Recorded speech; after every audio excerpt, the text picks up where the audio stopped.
Good morning to all. Welcome to TSN school. हम पढ़ रहे हैं कक्षा 6 हिंदी बसंत भाग 1 का पाठ्यक्रम। आज हम पाठ 3 पढ़ेंगे जिसका शीर्षक है नादान दोस्त। इसके लेखक हैं प्रेमचंद जी।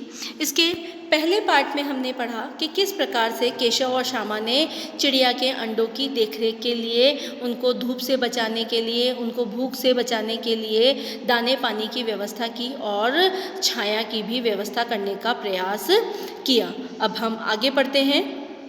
गर्मी के दिन थे, बाबूजी दफ्तर गए हुए थे। अम्मा दोनों बच्चों को कमरे में सुलाकर खुद सो गई थी, लेकिन बच्चों की आंखों में आज नींद कहाँ। अम्मा जी को बहलाने के लिए दोनों दम रोके आंखें बंद किए मौके का इंतज़ार कर रहे थे।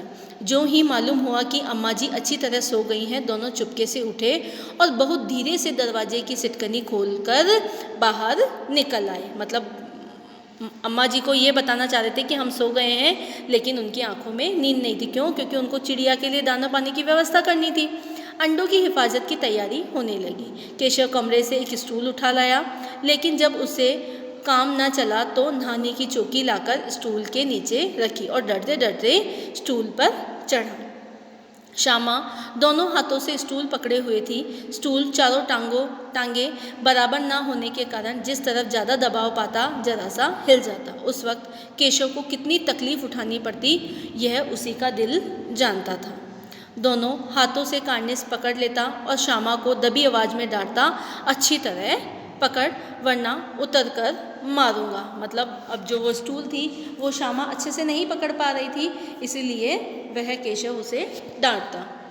मगर बेचारी श्यामा का दिल तो उस कार्निस पर था। बार बार उसका ध्यान ऊपर चला जाता और हाथ ढीले पड़ जाते। केशव ने जो ही कार्निस पर हाथ रखा, दोनों चिड़िया उड़ गई। केशव ने देखा कार्निस पर थोड़े तिनके बिछे हैं और उस पर 3 अंडे पड़े हैं। जैसे घोंसले उसने पेड़ों पर देखे थे वैसा कोई घोंसला नहीं था। श्यामा ने नीचे से पूछा, के बच्चे हैं भैया? केशव, 3 अंडे हैं, अभी बच्चे नहीं निकले हैं। जरा हमें भी दिखा दो भैया, कितने बड़े हैं? केशव, दिखा दूंगा, पहले जरा चिथड़ा ले आओ, नीचे बिछा दूँ। बेचारे अंडे तिनकों पर पड़े हैं। मतलब अब केशव को ये नहीं पता कि ये जो चिड़िया के अंडे हैं इनको घास फूस पर ही अच्छा लगता है, इन्हें कपड़ों पर सही नहीं रहता। श्यामा दौड़कर अपनी पुरानी धोती फाड़कर एक टुकड़ा लाई। केशव ने झुककर कपड़ा ले लिया, उसकी कई तह करके उसे एक गद्दी बनाई और उसे तिनकों पर बिछाकर तीनों अंडे धीरे से उस पर रख दिए। श्यामा ने फिर कहा, हमको भी दिखा दो भैया। केशव बोला, दिखा दूंगा, पहले जरा वह टोकरी तो दे दो, ऊपर छाया कर दूँ। श्यामा ने टोकरी नीचे से थमा दी और बोली, अब तुम उतर जाओ, मैं भी देख लूँ। केशव ने टोकरी को एक टहनी पर टिकाकर कहा, जा दाना और पानी की प्याली ले आ, मैं उतर जाऊं, फिर तुझे दिखा दूंगा। अब जो अंडे हैं वो श्यामा को देखने की बहुत इच्छा थी, लेकिन केशव बार बार उसे काम बताकर कह रहा था कि कभी ये लेके आओ, कभी टोकरी, कभी दाना पानी। श्यामा ने गिड़गिड़ाकर कहा, अब हमको भी चढ़ा दो भैया। केशव, तू गिर पड़ेगी। श्यामा, नहीं गिरूंगी भैया, तुम नीचे से पकड़े रहना। ना भैया, कहीं तू गिर पड़ी तो अम्मा जी से मेरी चटनी कर डालेगी, कहेगी कि तूने ही चढ़ाया था। क्या करेगी देखकर? अब अंडे बड़े आराम से हैं, जब बच्चे निकलेंगे तो उनको पालेंगे। दोनों चिड़िया बार बार कार्निस पर आती पर बगैर बैठे ही उड़ जाती, क्योंकि चिड़िया को, आपको मालूम होगा, चिड़िया के अंडे को अगर हम हाथ लगा लेते हैं तो चिड़िया फिर उनका पालन पोषण नहीं करती है, उनका ध्यान नहीं रखती है। केशव ने सोचा, हम लोगों से डर से नहीं बैठती। स्टूल उठाकर कमरे में रखाया, चौकी जहाँ की थी वहाँ रख दी। श्यामा ने आंखों से आंसू भरकर कहा, तुमने मुझे नहीं दिखाया, मैं अम्मा जी से कह दूंगी। केशव, अम्मा जी से कहेगी तो बहुत मारूंगा, कह देता हूँ। अब केशव और श्यामा में दोनों में लड़ाई हो गई। क्यों? क्योंकि श्यामा को केशव ने अंडे नहीं दिखने दिए। तो तुमने मुझे दिखाया क्यों नहीं? और गिर पड़ती तो 4 सर हो जाते, देख लेना, मैं कह दूंगी। अब श्यामा केशव से कह रही है कि मैं तुम्हारी अम्मा जी से ज़रूर कहूँगी। इतने में कोठरी का दरवाज़ा खुला और माँ ने धूप से आंखों को बचाते हुए कहा, तुम दोनों बाहर कब निकले? मैंने कहा था ना कि दोपहर में न निकलना। किसने किवाड़ खोला?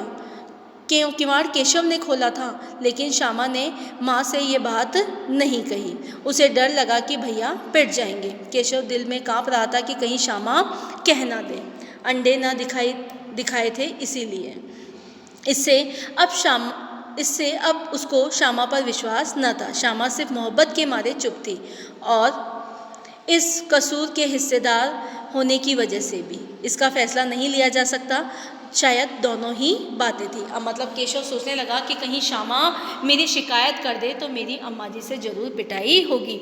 लेकिन ये जो दाना पानी का जो काम है, इसमें पूरा हिस्सा श्यामा का भी है, इसलिए शायद वह अम्मा से कोई बात ना कहे। माँ ने दोनों को डांट डपट कर फिर कमरे में बंद कर दिया और आप धीरे धीरे उन्हें पंखा झेलने लगी। अभी सिर्फ 2 बजे थे। बाहर तेज लू चल रही थी। अब दोनों बच्चों को नींद आ गई। 4 बजे एकाएक श्यामा की नींद खुली। किवाड़ खुले हुए थे। वह दौड़ी हुई कांडिस के पास गई और ऊपर की तरफ ताकने लगी। टोकरी का पता न था। संयोग से उसकी नीचे नज़र पड़ी।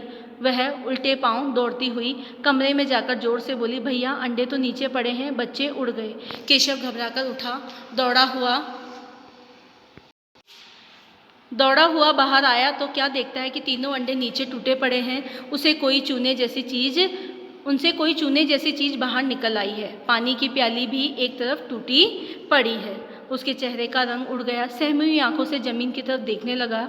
श्यामा ने पूछा, बच्चे कहाँ उड़ गए भैया? केशव ने करुण स्वर में कहा, अंडे तो फूट गए। श्यामा, और बच्चे कहाँ गए? तेरे सर में देखती नहीं, अंडों में उजला उजला पानी निकल आया है। वहीं तो 2-4 दिनों में बच्चे बन जाते। माँ ने सोटी हाथ में लिए हुए पूछा, तुम दोनों वहाँ धूप में क्या कर रहे हो? श्यामा ने कहा, अम्मा जी चिड़िया के अंडे टूटे पड़े हैं। अम्मा ने आकर टूटे हुए अंडे को देखा और गुस्से से बोली, तुम लोगों ने अंडों को छुआ था? अब तो श्यामा को भैया पर जरा भी तरस ना आया। उसी ने शायद अंडों को इस तरह रख दिया होगा कि वे नीचे गिर पड़े होंगे।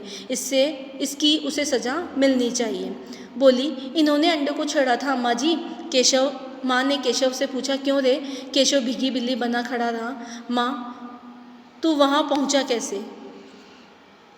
श्यामा, चौकी पर स्टूल रखकर चढ़े अम्मा जी। केशव, तू स्टूल थामे नहीं खड़ी थी? केशव, श्यामा, तुमने तो कहा था ना। माँ, तू इतना बड़ा हुआ, तुझे अभी इतना भी मालूम नहीं कि छूने से चिड़िया के अंडे गंदे हो जाते हैं। चिड़िया फिर उन्हें सेती मतलब उनका पालन पोषण नहीं करती है। श्यामा ने डरते डरते पूछा, तो क्या चिड़िया के अंडे गिरा दिए गए अम्मा जी? माँ, और क्या करती? केशव के सिर इसका पाप पड़ेगा। हाय हाय, 3 जाने ले ली दुष्ट ने। केशव रोनी सुन्नत बनाकर बोला, मैंने तो सिर्फ अंडों को गद्दी पर रख दिया था अम्मा जी। माँ को हंसी आ गई, मगर केशव को कई दिनों तक अपनी गलती का अफसोस होता रहा। अंडों की हिफाजत करने के जोग में उसने उसका सत्यानाश कर डाला। इसे याद कर वह कभी कभी रो पड़ता था। दोनों चिड़िया वहाँ फिर कभी दिखाई नहीं दी।